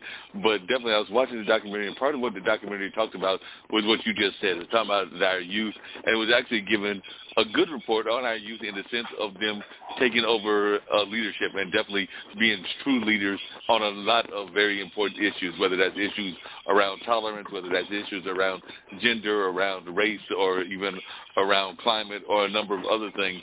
But one of the negative aspects of what they talked about was what you just talked about, which is that whole like culture, where they are so caught up in wanting to be liked, and definitely so, swiping right, or whatever that they may do in Tinder or in some of the other platforms that are out there and everything. But I was just wondering if all of y'all could talk about that, the role of leadership within our youth, because I have actually been impressed with the way that a lot of our young people are taking a leadership role in society on a number of issues. But I am, on the flip side of that, concerned about how it might be impacting their mental health with their being so caught up in the whole like culture and having to do things to garner likes, garner fans, garner whatever they may be wanting in that regard. So I guess I'll start with you, Scott, and work my way around the bend. But what is your thoughts about our young folks as leaders, and do you have that same concern about maybe them getting caught up in some of this whole like culture? Oh, yeah, I do, and it's challenging because they're teenagers and they're trying to figure it out, and a lot of times, hearing from Gramps over here in the corner isn't really what they want to hear from. But my suggestion, my recommendation, particularly if there's a kid struggling with being unpopular or not being liked, and then the bottom line for all of us is really simple. We all want to be liked. So start that way. See what happens if you start liking other people. And I don't mean hitting the like button on your phone. I mean, as you're interacting with somebody, not saying I like you, but behaving in a way that indicates that you like them. That's the way people respond, and it translates directly into leadership. People don't follow you because they like you. People follow you, and by follow I mean they do what you need them to do, not what they want to do. People follow you if they know you like them. And I tell you a story of a guy in a city who needs directions, and he sees another fellow on the corner, and he goes up and he knows it. Excuse me, sir. Sorry to bother you. You kind of look like my favorite uncle. I just love that guy. Hey, would you mind telling me how to get to this address? What's the guy going to do? He's probably going to give him directions. Yeah. But if that same guy walks up and goes, excuse me, sir, I'm sorry to bother you. You remind me of my uncle, and that guy was the meanest guy I ever knew, and I always hated him. Hey, could you give me the directions to this location? What do you think he's going to do? You just told him you don't like him. He's not going to help you. Yep. So it seems stupid, right? But the point is, if you want to receive, you need to give. If you want friends, be a friend. And so it's really hard to do for an adult, much harder to do with a teenager, but it will help them get control. It will that makes sense. Control. I don't know. I'm prepared to be disabused of my notions and persuaded on this, but that's where I am. No, that makes sense. Rico, and I had alluded to it earlier, and I know there's been definitely stuff around Elizabeth City and other places, but what is your thoughts about our young people as leaders? Because I have seen them definitely take the mantle of wanting to deal with issues. I would argue that they may be doing it as great, if not better, than some of the leaders of, say, my dad's generation, which would have been the 60s in the sense of the civil rights, great things that were going on in the 50s and the 60s and all of that. But I was wondering what your thoughts are, because I'm thinking that some of our young people are tired of waiting for us folks that are in that 50, 60, 70, 80 crowd to solve the problems of the world, and they're ready to tackle the problems themselves. I'm sure you're even seeing that with your students, and I'm actually thinking that this may be one of the most tolerant generations of all times as well. But I was just wondering your thoughts. It's funny you asked that. I had a discussion. I always, before I get into my lesson, my musical lesson, I always try to find, gauge what the students are thinking, because I realize this is the prime opportunity for them to be leaders. And I asked them, matter of fact, I asked them this past Friday. I asked them about, how do you feel about the mantle being passed to you, and do you think you're ready for that? and are you preparing yourself for that? And it was awesome to hear them express their desire to accept the mantle. They know that there's more to learn about life and things like that, but they're willing to learn. And I always remind them, don't dismiss wise counsel. We have, sometimes teenagers, they get to the point they think they know everything. And, they forget that there was somebody, there's nothing new done under the sun. It's been done before. So why not glean off of people that have journeyed where you're about to go? So I always encourage them to be lifelong learners. I always encourage them to connect with people that are going to edify you and build you instead of take away from you.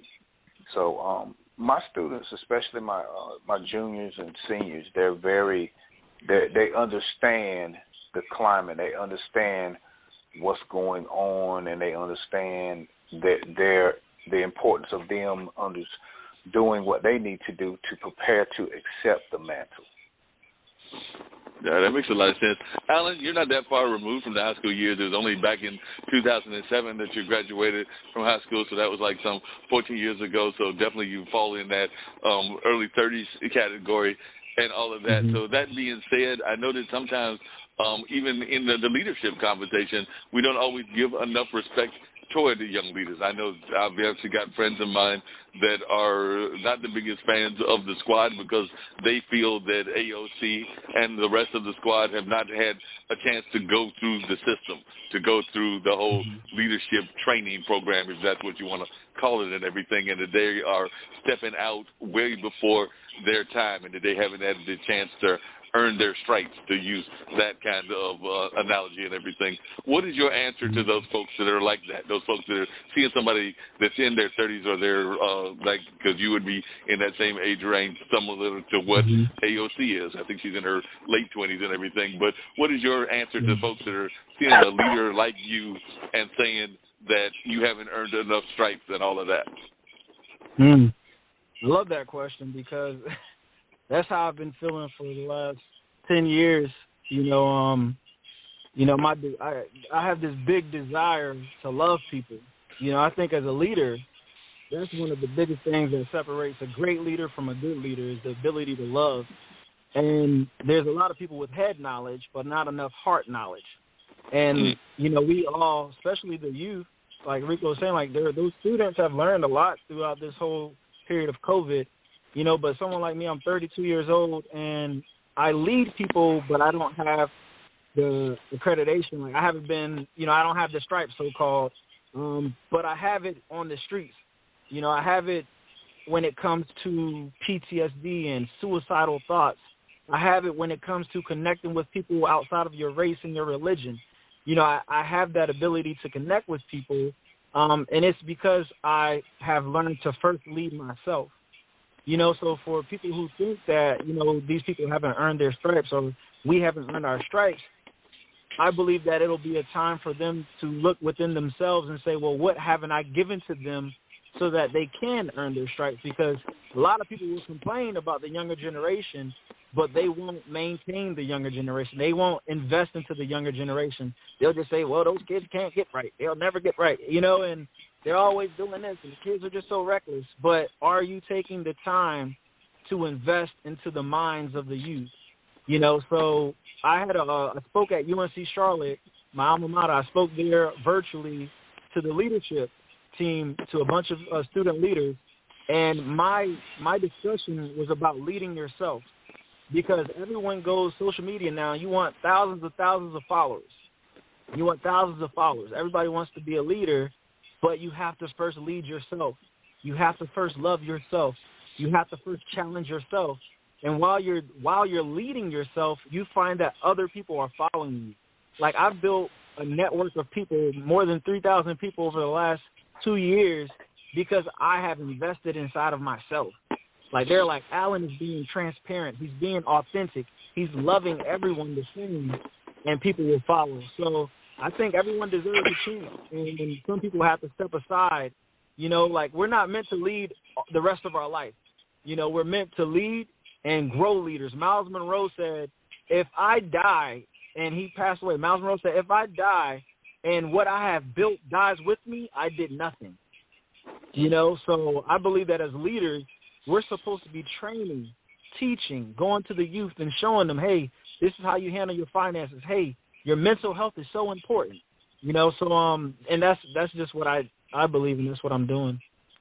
No, you're definitely doing great work in that, and I can definitely hear the passion in your voice and everything. Scott, the ironic thing, and like I said, I'm in my late 50s, and I know that you're a little bit older than everything, but not much older. But definitely the ironic thing is that I would argue that my dad heard the same thing from his mother and father, which would have been my grandparents. I know that I probably heard it, or at least my generation heard it, from folks that are in my dad's generation. So it seems like we have this conversation every generation. So how do we get past this where we both understand that the youth can bring wisdom and also honor the wisdom from those that have gone through the trials and the tribulations? So what is your thoughts about how we can definitely get the respect on both sides? Yeah, I'm going to start off by saying I really agree with Alan again. I mean, I hear the passion and I hear the eloquence, and I think you're dead on.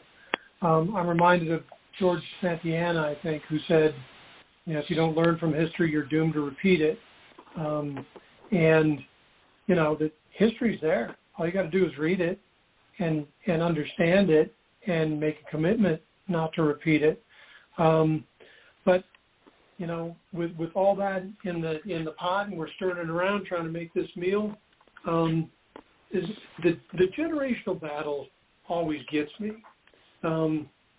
because you know we're all sitting around talking about other generations, and we might as well be talking about ourselves, right? So I'm not too much older than you. I'm 59, but I'm an actual legitimate baby boomer, and a lot of people forget that the baby boomers were the original me generation. I mean, Haight-Ashbury's protests in the 60s, that's the baby boom generation. And I hear so many baby boomers complain about millennials being selfish, and I just roll my eyes and I'm like, no, millennials are just like baby boomers. And the reality of it is, if you have a kid who comes to you and says, you're not a good leader, why should I do what you say? You know, you're my teacher, but you're not good enough. You're my boss, but you're not good enough. You know, you're my dad. Why should I listen to you? What are they doing? They're holding you accountable to a high standard. You should be grateful for that. You know, if they think you're not good enough, that's the beginning of the conversation, not the end. And I've always told my kids, your job is to be better than me. My job is to set that bar as high as I possibly can. But it's just like the quote that Alan said, you know, if what you do dies with you, you've done nothing. If my kids aren't better than me, my life has been wasted. And that's their job in my book. Their actual job is whatever they think the highest and best use of their life is. But, you know, when you're pointing your finger because your plans fell through, there's three more fingers pointing back at you. And I think all of us got to be careful with that. We really do. And so for me, I say young people, go. If you want to be responsible for this, and I think one of the keys to leadership is the willing acceptance of responsibility. It's not, I want to be in charge. It's I'll get it done. And the kid in the back of the room that nobody else likes, whose hand is always in the air volunteering for stuff, there's your leader. And my advice is cut them loose, see what they do. Cut them loose and see who they can get to come with them. They will surprise you, and they'll surprise themselves. So, no doubt about that and everything. We actually got about it, and we should be hearing that bell any minute now, heading into the 10-minute mark. But earlier when Scott was the first one on, we were talking about leadership, and I would love to hear both of yours, meaning Alan and Rico's definition of what leadership means to them. And it may even correlate with some of what Scott was saying earlier. But when you hear the word leader, Alan, and actually I'm going to try to see if I can get Alan to do another point somewhere within his answer, so if he wants to do it now, that's cool. And if Rico wants to give us some of his lyrics, that would be cool as well. But Alan, when you hear the word leadership, what does that mean to you, and what are some of the true great leaders in society in your mind? So I'd love to hear some of the people that you consider great leaders in our society. Ooh, that's tough. No, but leadership, when I hear leadership, I see someone who is willing to take that military approach to lay down your life for another. It's biblical in his military. A leader will sacrifice everything for the sake of those that are under them. They will sacrifice their life, their energy, their time. You know, like Scott was saying, that kid that raises their hand every time someone asks, you know, let them loose. So leaders are people who see themselves in others. Like when I look at other people, no matter if they're black, white, Buddhist, Muslim, Christian, I see myself inside of them. I see that person that was born a child. I see that person that has opportunity at their feet, you know. And as a leader, I believe that great leaders learn to see themselves in other people so that they have grace, they have mercy, they have love and kindness. And all of those things, the leader will find himself not doing anything because the workers would want to make their leader happy. You know, you ever been to a job where you were just excited to go to work? You were excited to put in work because your leader made you feel special, made you feel like you were seen? You know, and that's how I like to make people feel. People feel seen when they're with me. And my two greatest leaders, I would say, one is my wife. I'm sorry, y'all don't know her, but she's my wife. My wife is my one greatest leader because she's taught me patience and humility. You know, she's taught me through her silence. You know, she's taught me how to sacrifice. And so I would say her, and I would say my next one, I would have to go with Les Brown. I don't know if y'all know Les Brown. Yeah. But Les Brown he does a lot of great work in his speaking, and he has this sense of uniqueness in his approach. So I don't look at leaders at, who's the buffest, who's the meanest, who's the toughest. Who's the most sincere? Who's the most passionate? Passionate leaders rule the world. You know, if I could get you guys to go make your bed in the morning, because I'm like, guys, when you wake up in the morning, the way you make your bed is the way you'll live the rest of your life. You guys will probably wake up in the morning and start folding it military style, you know? So, like, when you have leaders like Miles Monroe, people like my wife who are silent, gentle, kind, they teach you those things through their actions. Leaders lead by their actions. So, yeah. Definitely. Oh, and if you... Yes. So I'll give you another one. This is one. It's a little warlike. So here we go. Bombs over Baghdad. Boom. Bombs over Afghanistan. Boom. How did I get into this? As I reflect over my life, I remember a time when I could not picture this. Death. Death is everywhere. Wherever there is war, death follows, and it is everywhere. Reflection. Mirror, mirror on the wall, who am I after Twin Towers fall? I am no longer disguised in camouflage desert gear. I'm clicking my heels at attention, praying for God to take me out of here. These combat scars mark my soul. Bullet rounds were shot to part my body from my soul. I just can't recognize who I am, my God. I can't even recognize whose I am. IEDs and RPGs leave my brothers and sisters overseas. Death tornadoes through the desert valleys. We've lost so many brothers and sisters. Body bags. These dead bodies can't help me. Body bags leave the war, and I know one thing for sure, that one of those bags had my name on it. Who am I? These wars have us asking questions like, who am I? What am I? Why did I become this way? I stand here mesmerized that my body didn't comply when the RPG landed a few feet next to me. My body went somewhere in the air, or maybe the blast pushed me against the surface of the earth. I'm not sure. I'm not sure how I got to this place where my ears are ringing like a smoke detector. My heartbeat singing loudly, slowly fading into a whisper. I'm trying to paint this picture. I want you to see this as if you were standing next to me. Isn't it amazing by God's amazing grace that you all can stand next to me? And I'll stop right there, but that's part of my poem called Bombs Over Baghdad. Wow. Powerful poem, and I know that folks will be trying to catch the rest of it and hearing the full version, but definitely a very powerful poem that gives that whole feeling of what's going on in those war environments and all of that. Rico, I'd ask that same question to you, which is definitely what does leadership mean to you and who some of those great leaders are in your life? And like Alan said, they might be people that are directly connected to you, whether that's, in his case, his wife, or maybe in some cases his people's parents, because I know that I consider both of my parents to be some of the leaders that I look up to and all of that. But definitely I'd love to hear your definition of what leadership is, as well as to who some of the leaders are in your life. And if you've got some of the lyrics, I know it's different than a song, but if you've got some of the lyrics that you want to share, this is your opportunity to do that as well. Okay. Leadership to me is you do it by word and deed. You can show people, you can show them better than you can tell them. You can tell somebody all the time, and I just use my analogy in the classroom. I could tell students how to do something, but if they don't understand it, then it's my job to demonstrate. And once I demonstrate it, they get a greater understanding. A lot of students, they are kinesthetic learners. They learn by doing. In my years of teaching, most of my students have been that way. I've rarely had students that were visual or audio primarily. Most of them, they had to do it, and it made sense to them.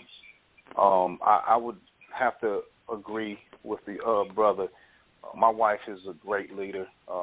I just, she's an administrator at the community college level, and I just see how she interacts with people in local government because they do a lot of partnership with the county, and how she just moves, and I'm just in awesome times, man, and I've likewise learned a lot about things, the business and the political side. Stuff that I don't really care for too much as it relates to that, but she has to deal with it on a daily basis, and just how graceful she does it, and then just her insight. She's very wise, and it's just awesome to be connected to somebody like that, to be in your house. There have been a lot of other people in my life. Because I was in the military, I was a Gulf War veteran. I've played football at the high school and the collegiate level, semi-pro football, and I've met a lot of influential leaders that not only led by example, but they would tell you and show you, and they had a high standard. But they never asked you to do anything that they wouldn't do themselves. So it's hard for me to pinpoint who would be the second person. I just think of so many leaders that I have come across, not just in military and in sports, but even in music. I just think about my professors that I had in college that were actually. They were great musicians, great writers, and they led. They just didn't tell you to do something. They could get in there and do it as well. And mentorship, they always was there. Even now, I still keep in contact with my professors, and I've been out of college over 30 years. It's nothing to shoot an email and say, what do you think about this? I'm trying to do this. What do you think about that? And they're very honest, straightforward, and it's just awesome to be able to be access to things of that nature. Yeah, definitely. I don't know if you got any of the lyrics that you want to share real quick, and then we'll get ready to totally wrap everything up. I know Dean will pop back on and share where the show can be re-aired, reheard, and all of that. But definitely, if you got any of the lyrics that you want to share, that's your opportunity to do that. And for all of you, I'd love to hear, and it's something I try to do on all my shows, your thoughts of positivity, your thoughts of reflection and something that you would like to share with our global audience in terms of a message of positivity. We've been talking about leadership, but I'm also about positivity as well. So, Rico, first of the lyric, and then also if you've got any words of positivity that you'd like to share with our global audience. Okay. I'm thinking about the hook that I wrote for the single it's the new single that's off of the album. It's called Rescue Me, and it was about the journey that we have as believers of Christ, that we don't always have it together, and sometimes we're in this walk and we think we have it all together, and then we find ourselves in a situation we need to be helped out. So the hook goes, there's clouds in the sky that I can't see. Lord, help me see in the spirit what's ahead of me. I'm trying to hold on to the steering wheel. Lord, I've lost my way. Please rescue me. Well, definitely something we all need is that rescue and all of that. Any words of positivity that you'd like to share outside of being rescued with our audience? And then I'll say the same thing to Scott and Alan. And then, like I said, Dean will come in and wrap everything up along with myself. But definitely any words of positivity that you'd like to share, Rico? I just think that we need to learn how to be tolerant and love each other. Something has happened in this world where if somebody does not think like you, or they're not cookie cutter like you, then they're bad. And people have been very mean to people. And I just wish that people would go back and start learning how to love and be merciful, because we all need somebody to show mercy to us, because we're not perfect and we make mistakes, and so we need to extend that same gratitude, that same opportunity to your fellow man. I wish that, and I pray daily that we could get back to loving each other and having honest dialogue about things that are our differences. When, especially the pandemic has allowed us to see the cruel underbelly of America that nobody wants to talk about, the racial injustice, police brutality, and when you have these dialogues, and it's in the history books of the ugly side of the United States, people don't want to talk about that, and they get defensive. And they think you're attacking them, but it's in the books. So let's have honest dialogue and speak first, and then learn to understand the other person's point of view, and learn how to agree to disagree, and don't take that stuff personal, because we're all different. But I wish we could get back to loving and having honest dialogue with each other, and move forward and love each other. No doubt about that. What about yourself, Scott? What are some of your thoughts, final thoughts that you want to leave in a minute or two about some positivity and encouragement? Yeah, so I'm just going to pick this up and maybe put another phrase or a little punctuation on it. I loved everything that you just said. I really see it through the lens of dignity, and I think dignity goes both ways. If I don't have decorum and speak to you with that decorum, I don't have dignity, but I'm also robbing you of your dignity. And I think we need to get back to that. We don't need to shout at each other, even though we're angry, even though we're legitimately angry. That's really not the point. The point is, I think the lesson that we can take from our forefathers is, even if you're angry, even if you disagree, even if you think you're never going to agree, preserve your own dignity. Don't rob the other person of their dignity. And that's the way you'll communicate. Maybe you won't find common ground, maybe you will. And the rest of it really just is express that gratitude, acknowledge skill, watch what happens around you. And I don't want to be left out of the poetry thing and the music thing. So I write haiku. And it's not on the level of Alan's poetry, but I got one that It's just a few syllables that paint a picture. So I'm going to offer this to you guys. This one's called hobo. Hobo, which is one of my favorite words, hobo. Everything battered except the fresh cigarette hanging from his lip. That's my haiku, hobo. Hobo. I like it. That was a nice haiku. Definitely catchy and everything. So I appreciate that. Didn't want to leave you out. I guess and catch that part and everything. Alan, any words of positivity that you want to share? And then Dean's going to jump in and tell folks where they can listen. Yes. First and foremost, never stop, never quit, repeat.